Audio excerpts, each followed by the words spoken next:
Hi, I'm George Crump, lead analyst with Storage Switzerland.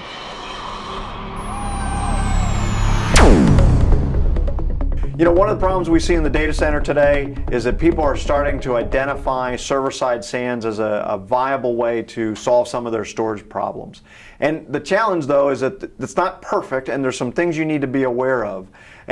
But there are ways to solve some of these problems as well. So to help me with that conversation, I've asked Kelly Murphy, the CTO and founder of GridStore, back up on the whiteboard to help us out. Kelly, thanks for joining us today. Thank you, George.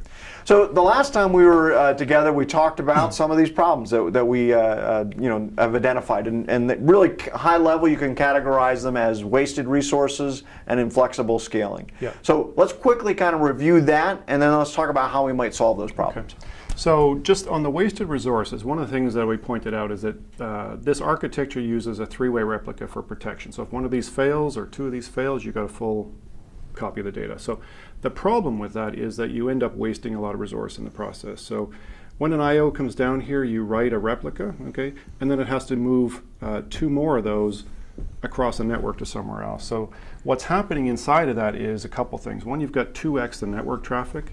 You wind up with 3x amount of capacity actually being consumed, and you consume 50% of the IOPS available in these systems to handle that background replication. So a lot is being wasted to achieve this. Right, because what's happening there is obviously writes are coming in here, but writes are also coming in here, and I'm doing the same thing this way, right? Correct. Yeah. Okay. Yeah. So that obviously is not good. And then let's talk about real quickly about the inflexible scaling. Yeah, the inflexible scaling is the fact that this is a unit. You've got compute and storage bound together here, okay? So as I start to run out of storage, because it grows at typically 3 times the rate of your compute workloads, I end up having to add more of these to keep up with the storage. So now I start to grow my servers at the rate of storage, which is a bad idea. Right, and we're already having problems where we can't use all the compute that's there. So if we start growing at the rate of storage, we end up with a bunch of processors sitting around bored to death, right? Yeah. So now you guys have done something to specifically address these challenges and make that sort of server-side SAN make more sense. Can you talk a little bit about that? Yeah, so we're introducing the first hyper-converged platform that's really purpose-built for the Microsoft environment. Okay, so that's GridStore coming out with a hyper-converged node. Yeah. Okay. So there's no point talking about problems if we don't have a solution, and this is our solution to that. Okay. So the first thing is the way our architecture works is that we have a virtual controller that sits here, and obviously storage, okay, in the same model. But our virtual controller, when it actually writes, we do not use a three-way replica, so we get rid of that. Instead, we actually break I/Os up into fragments, and we write a fragment on each of these nodes. And we can have more nodes, so you could have 5 or 6 if you wanted to. It's not in sets of 3. And so then, but the fragment doesn't start out here. You're capturing that, I guess, in memory and then dispersing it, right? Exactly. Okay. So we don't double the network traffic, okay? We do not wind up with 3 times as much capacity, okay? And we don't waste any IOPS in these systems because it's all primary I/O, not replica I/O. Okay. Okay.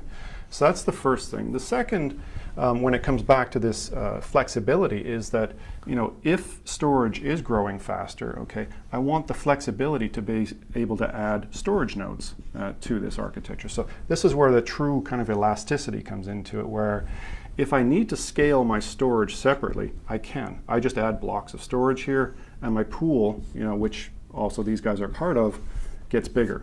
Okay. And now to clarify, these storage nodes are not full-scale host servers, right? They don't require the power, so probably a little less expensive to deploy and things like that? Yeah. And maybe I got to a point there where that's good, but then I actually need to add, I want to roll out a new workload. Maybe I'm going to start with VDI. Well, then I can add some more of these hyper-converged nodes and roll that out with more compute, okay? So I can mix and match as the need rises. Yes. Okay.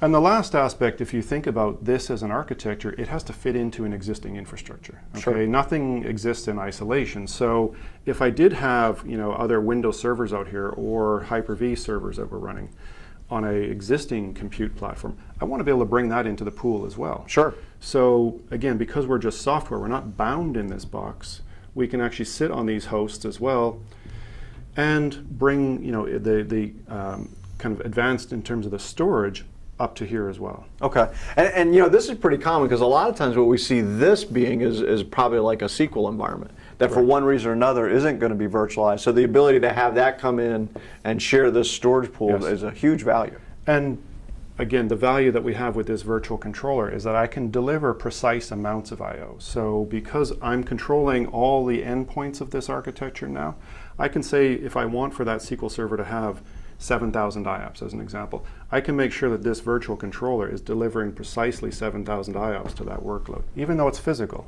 And the same if it was virtualized or there's other VMs that are running here that are important. I can put priority around those and I can deliver precise amounts of IOPS to these. Right, and you can do that per VM. Per VM. Okay, yeah. Well that's really cool. And so it gives me this truly elastic resource pool, okay, while at the same time I can pull out of that resource pool and deliver precise amounts of resource to the VMs that actually need it. So let's just real quickly end on this if we can, Kelly. One of the things we also talked about is what happens if one of these systems fails. And in the server-side SAN scenario, there was sort of a panic because you had all these full replicas that had to be made. Right. I would assume in your guys' world that's less of an issue.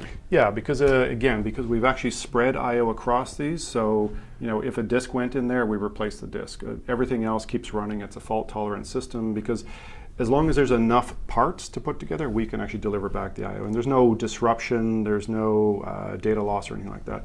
And you simply replace that. Or if the entire node went, you put a new one in and it takes that place in the grid. And you just rebuild it from all the different components. Correct, yeah. Awesome. But everything else up here doesn't know the difference. Okay, great. Well, Kelly, thanks for joining us today. Good luck on your new converged node. Thank you. Key takeaway here is to make sure that server-side SANs have a role and there are some issues, but I think those issues can be addressed as we saw right here. And so really take a good look at that and see if it makes sense for your environment. Thanks for joining us today.